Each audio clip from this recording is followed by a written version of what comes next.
Барлығына сәлем. Бүгін біз City University of Hong Kong деген университетке шоу жасайтын боламыз. Мен сол университетке қарай бағыт алып келе жатырмын. Бұл университетке кіру үшін бірінші фестивал Walk дейтін торговый центрдан өту керек. Сауда орталығы, яғни бұл сондай үлкен, в общем, и ішінде бүкіл мықты брендтер бар. Мінекей, мысалы, Томми көкем немересі Хилфигер татемнің магазин осы жерде екен, дүкені. Apple Store осы жерде екен. CTU деген атпен танылған университет. Басында кіретін кезде осындай бір заманауи күшті бір экрандар жасап қойған. Кішігірім осы CTU-дің есі жайлы айтады. Бітірген мықты түлектері жайлы, қандай программалар бар, қандай сколаршиптар бар, CTU-дің тарихы жайлы көрсетіп тұрады. Әнім тұрғыт жаным, бұл да видео түсірейін деп қоймай тұр ғой, ә. Мистер Рей келеді шығасың. Кім? Мистер Рей. Бізде Мирас Маузия, бұл бізде Өскемен КТЛ-ның түлегі болып табылады. 2022 жылы бітірген. Биыл осы City University of Hong Kong'ты бітіріп жатыр. 4-ші курс оқып жатыр. Соңғы жылы, яғни кішігірім бір-екі CTU жайлы информация айтқысы келіп тұр. Бір-екі сұрақтар қоямыз қазір. CTU әлем бойынша топ қаншаншы орында еді? Топ 50-ге кіру керек негізі ше. Точно білмеймін. Соның төңірегінде болу керек шығар. Ойлан бір топ табуға болады, который топ 50-ге кірген. В целом негізі жақсы университеттің бірі. А так ол біздің CTU әлемдегі Most International University номер 1. Most International. Номер 1. Сонымен қатты мақтанады CTU. Соның да бір себебі шығар, пайда CTU-да біздің қазақтардың Гонконгта жүрген бір 80% осы CTU-да оқитын шығар. Оқып бітірген. Жыл сайын 50 қазақ алады почти. Жыл сайын 50 қазақ түседі екен Қазақстаннан. Оның ішінде КТЛ бар, Ниша бар. CTU-дің мына ғимараттары қатты жаңа емес енді. Но ешкіммен салыстырғанда. Мұндай кафельдер көп, өздеріңіз байқап тұрғандай. Бұл гонконгтардың өздерінің стилі сондай, короче. Гонконгтарға бұны әдемі деп ойлайды олар. Мен сұраған едім бір-екі баладан. Оларға кафель ұнайды, короче. Это как бы технологичный, но будущее сияқты. Но бірақ мына здание уже ескі зданиялардың бірі. Жаңа зданиялар поновее, не прям ондай емес. Ну, а так здание прям ненің бастамасы болады. Неден бастап? Пулдан бастап, бассейннен бастап, до конца кафельмен тұра берген ол. Мынау CTU университетінің бассейні. Ар жақта асханалары бар. Мына жақ осында лекционный залдары, сабақ өтетін жерлері осы ғимаратта. Және бір-екі ненің компанияның офистары бар жоғарыда. Және біз мұнда намазханаға келдік. Осы ма намазхана? Намазхана. Обновлять етіп қойды деп еді ғой. Намазхананы ремонт жасап жатыр. Ремонты біткен шығар, наверное, как көрейік. Короче, сол жақтағы ер адамдардың намазханасы, мынау тек қана ер адамдардікі жаңадан ашылған. Жасап бітіріп қойыпты ғой. Сосын ары қарай бізде мына жақта қыз балалардың намазханасы бөлек. Барабанистердің комнатасы еді ғой бұл. Сол ғой. Дәретханада андай істеп қойды. Дәретханада дәрет алатындай бөлек жасап қойған ма? Да? Мощно. Мынау CTU-дің асханасы. Біздің HKB-дан қарағанда асханасы қайда үлкен, кәдімгі бір университеттің столовойына ұқсайды келеді. Іші әдемі асханасының, басқасын басқа, асханасының іші әдемі. Мұнда Starbucks бар, еще арзан. Ал біз мұнда Ebenezer дейтін пәкістандық бауырларымыздың несі бар, кафешкасы бар. Ішінде арзан халалный Мұнда да халал бар негізі. Тамақтар сатады. Соған постоянно CTU-ға келіп жейміз. Бүгінде қалазақ. Мына жерде халал бар, бірақ бұл қымбат па? Жоқ, төмесін тұрады.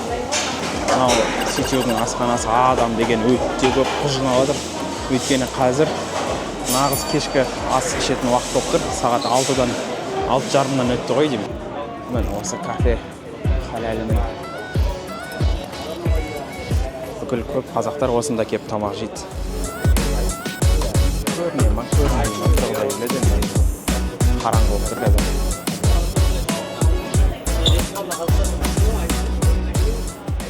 Ау? Тұрғандар қазақтар ма? Мына жерден көрінісі осындай. Ар жақта біраз бір банктардың офистары болу керек. Мына жерде біз астананың асыл жаңа кафешкаға келіп тамақ ішейін деп күтіп отырмыз. Тамақты күтіп отқан уақытта кішігірім CTO жайлы интервью түсірейік дейтін ой келіп тұр, идея келіп тұр. Және соны жасап көрейік. Мен бір-екі сұрақтар дайындадым. Сол сұрақтарды Мирас мырзадан сұрайтын боламыз да. Сіз неге CTU университетін таңдадыңыз? Гонконгта басқа да талай мықты университеттер бар. Ішіндегі именно неге CTU университеті сіздің best option'ыңыз болды? Неліктен CTU? Жалпы 11-ші сынып оқып жүрген кезде, тіпті 10-ші сыныпта деп айтса болады, мен шетелге түскім келді қатты. Қай ел екені маңызды болмады. Бірақ мен сол кезде 10-ші кластың соңында, 10-ші кластың басында Новый Education келеді, Өскемен КТЛ-ға. И мен сол кісілерден сұраймын. Мен осындай портфолио, олимпиада осындай, экстракуррикулар осындай, мені қайда алады деп. Олар айтады, Гонконгқа тапсыр, жібі алады деп. Содан кейін Гонконгқа тапсырдым.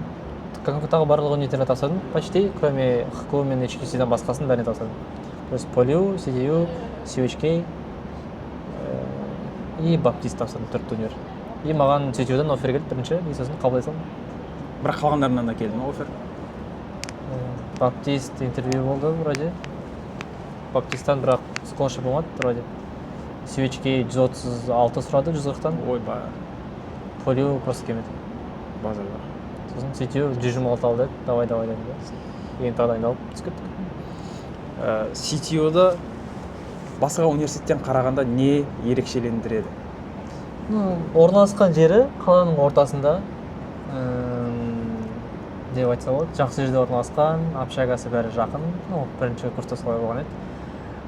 Тағы бір ерекшелігі, жалпы CTU-да программист мысалы мықты мамандық, бизнес мықты мамандық. Егер сол мамандыққа оқыса, CTU-да оқыған көптеген плюстар бар, жұмыс табуға көмектеседі деп айтады өздері. Сол үшін CTU. Жалпы еще scholarship береді, грант үшін келдік қой негізі. Грант жайлы айтып кетсең толығырақ. Қандай гранттар бар, бізде қазақ студенттер қаншалықты жақсы гранттар ала алады осы CTU-да? Мен түскен кезде маған қатты сәтім болып кетті, жолым болып кетті. Маған қазақ ретінде, просто қазақ болғаным үшін берді стипендия. Diversity scholarship деп аталады. Бірақ ол қазір берілмейді, қазақтар уже көп университетте. Оларға какой-то бір нацияның, этниситетінің какой-то бір процент болу керек. International университет деп айттық қой, мақтанады. Сондай болу үшін олар көптеген нациялар жинайды. Ал қазіргі сәтте биылғы түсіп жатқан жігіттерге екі түрлі scholarship бар. Екіншісі сол топ scholarship деп аталады и full tuition. Full tuition алу үшін ент 126, қайтадан менің сияқты условия, full tuition, обучение тегін. Ал топ scholarship оған уже SAT 1550 ма, сондай, 1500 ба, или просто 1500 асыру керек па, сондай керек. Ент арқылы түсе алмайсың, и қиын. Немесе ништан болса адамдар, ништан түсу оңайырақ.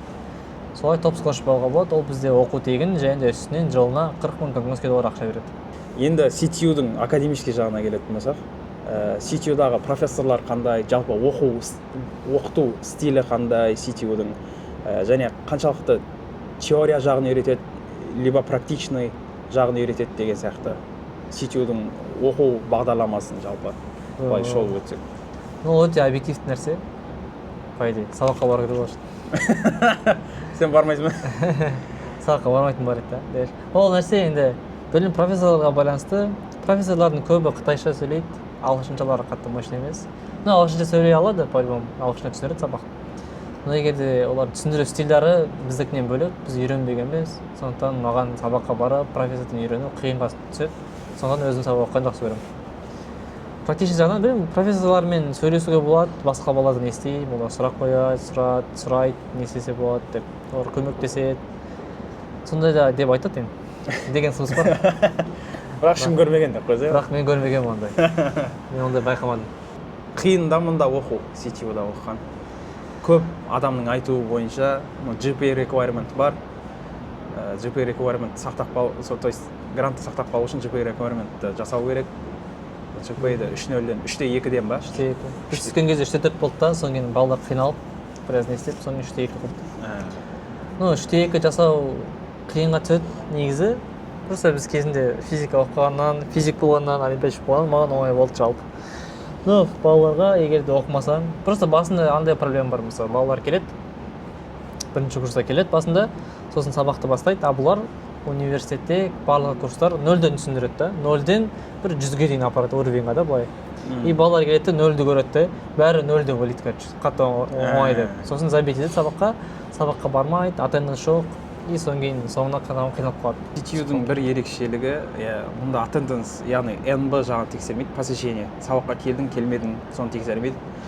Сол себепті де біраз бала жаңағы соңғы файналдардың уақытысына, сессиялардың уақытысына келген кезде қиналады, өйткені ешқандай сабаққа бармаған, көп сабаққа бармаған, көп тақырыпты білмейді, өзі self-study жасау керек болып қалады. Жалпы CTU-дің кампусы жайлы айта кетсек, осы ішіндегі фасилитилар жайлы, мысалы спорт-центр, не только спорт-центр, жаңағы кішігірім өзінің больницасы бар деп айттың да. Жалпы қаншалықты саған ұнайды осы жерде именно орналасқаны деген секілді, жалпы кампус? Кампустың орналасқан жері жақсы, айта кеткендей жанында мол бар, үлкен, бәрі бар, көптеген алакөлер, общагасы жанында. Жалпы университетте студентке керек нәрсенің бәрі бар, намазханадан бастап, содан кейін бассейн бар, көптеген спорт секциялар бар. Егер футболға үлкен поле керек болса, біз Баптист, CTU, поле үшеуі бірге Joint Sport Center бар, ол жерде үлкен поле 11-11, волейбольный, баскетбольный полелар бар, баскетбольный бәрі бар, теннис бәрі бар, ол бірге. Просто парасап ойнасуға болады. Жалпы кампустың ішінде бәрі бар, ресторан бар өзінің, прям өте қатты күшті, мощный, әдемі. Студенттерге арналған жер көп, оқитын жер көп, солай, сол жағынан жақсы. Комьюнити жайлы айта кетсек та, CTU-дің, не только жалпы қазақ комьюнити жайлы, одан кейін жалпы не только қазақ мейджордағы комьюнити, жалпы ивенттердің ұйымдастырылуы, активитилердің жасалынуы жайлы студенттік өмір қалай өтеді CTU-да. Жатақханадағы студенттік өмір немесе жай мысалы квартирада жігіттермен тұратын болса студенттік өмір деген сияқты. В целом, жалпы местный адамдармен сөйлесу үшін тіл үйрену керек, бірақ біз көбіне қазақша, орысша сөйлегендіктен өзіміздің жігіттермен сөйлесеміз, жүреміз. Олармен активитет жасайсың. Жатақханада тұрғанда байланысты, жатақхана жігіттермен, ұлдармен сөйлесуге болады, қыздармен. Ол тоже. Мен бір жыл жатақханада тұрдым, содан кейін жатақханада тұрғаннан шаршадым, ұнамады жатақхана. Просто ктшік болған соң ктшік жігіттермен тұрғым келді. Біз бөлек квартира жалап тұрып отырдық сыртта. Өзіміз тұрып бірге универдің жанында. Өйткені еще жатақхана андай CTU-да бірінші 2 жылға жатақхана береді, содан кейін алу үшін активный болу керексің, көп нәрсе жасау керексің. Типа активный студент болу керексің ба? Студент амбассадор, там бірдеңе ивенттарға бәрі ивенттарға қатысып, ивенттер жасау керек боласың. CTU-дағы студенттердің мына карьерлік өмірі жайлы да, карьерлік росты жайлы, мысалы кез келген стажировка, интерншиптарға көмектесе ма, жалпы болашақтағы карьер бастауына CTU қаншалықты септігін тигізе алады дейтін сияқты мәселені айта кетсек. В целом қазір рынок труда Гонконгта қызық болып жатыр. Сондықтан мен прям объективность айта алмаймын. Менің жағдайымда инженер интерншип табуға көмектесуге тырысты, бірақ өзім бірдеңке қойып таптық.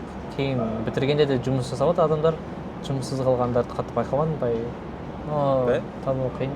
Қазақстаннан кететіндер де бар. Дәл қазір қиын ғой, бірақ табу 2025-2026 қиын болатын сияқты. Жалпы Гонконгқа келем, Гонконгта оқимын, именно осы CTU университетіне келгім келеді дейтін университеттер, то есть студенттерге, оқушыларға қандай кеңес айтасың? Қандай кеңес? Фокус дамытыңдар, çalışу дамытыңдар. Ойларына отырып, бір нәрсені үйреніп, қолданып, сол керек нәрсе сияқты. Өйткені мен өзім бойынша, өйткені мен көбінесе өзім çalışамын, айттым, сабақтар қатты көп бармаймын. И сол скилл керек, фокус, брейнрот жасамай, бір нәрсені жасай алу, меңгеру деген тема. Болды, рахмет интервьюға. Өте күшті информативті интервью болды деген ойдам. Бізде Қазақстандағы оқушыларға, студенттерге көмектеседі деген ойдам. Мен білуімше CTU-да мастерсқа, PhD, MPhil-ға қатты көп не бермейді да. Мастерсқа қатты көп грант жоқ. Research based. Егер профессор тапсаңыз, профессорға онда мастер жасауға болады, 2 жыл research, или 4 жыл PhD research жасауға болады. Оған GPA керек, экстракуррикулар керек, бірақ отдельно. Professional background нормально болу керек, пропозалдарың болу керек, нормальный ресерчпен одан бұрын айналысқан болуың керек дейтін сияқты мәселелер бар. Өйткені профессорлар өздеріне оларға грант бөлінеді, сол грант арқылы зарплата төлейді балаларға. Өйткені мастерстің, мысалы сен research мастерс болсаң, 19,000-20,000 көңілске доллар береді зарплата айына. Ол же кәдімгі жұмыс сияқты саналады. Осы CTU жайлы толық информация Мирас бауырымыздың несіне шығады, арнасына шығады, ютубтағы арнасына толық 1 сағаттық, яғни жатақхана, осы кампус жайлы, CTU-дің академиялық жағы деген сияқты бүкіл жаңағы информацияларды сол арнада, сол видеода қамтып кетеді Мирас. Сол себепті менің арнама және осы Мирастың арнасына жазылып кетіңіздер. Асывер сүреміз десе. Мукбанг. Так, мынау CTU-дің қазақтардың үнемі келетін ең популярный, ең хит жерден в общем тамақ примерно осындай болады. Мына фримен тауық, үстінде соусы бар. Пакистандардың ұлттық тағамдарын алар негізі, өздерінің популярный тағамдары бар. Мынау салатпен, күрішпен жаңа тауық. Екеуі почти бірдей, бірақ бағасы екі түрлі. Сосын 2 меринда бар бізде. Осы 2 тамақтың суммасы где-то 7000 теңгеге шықты 2 адамға. Теңгем бар ма?